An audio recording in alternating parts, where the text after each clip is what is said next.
Hello guys, আসসালামু আলাইকুম। আজ রাত্রে একটু পরিবারের সবাই বাইরে বের হলাম বাতাস খাওয়ার জন্য। হ্যাঁ, নাবিলা, ফাতেমা, নাবিলার আম্মু সবাই ঘুরতে এসেছে। বাহিরে বাতাস আজ এত সুন্দর, ঘুরতে অনেক ভালো লাগতেছে। কি সুন্দর মনোরম পরিবেশ, রাতের বেলা কুয়েত অনেক সুন্দর। হ্যাঁ নাবিলা, তুমি বাইরে এসে তোমাকে কেমন লাগছে? ভালো লাগছে? হ্যাপি?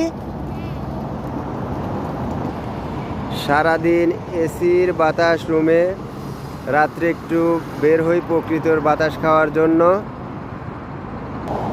আমাদের সঙ্গে নতুন মেহমান ফাতেমাও এসেছে। ফাতেমা এসে একটু গাড়িতে ঘুমিয়ে গেছে।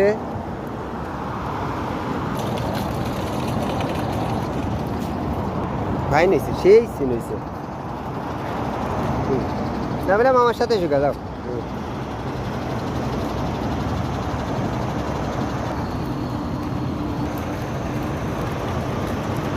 একসাথে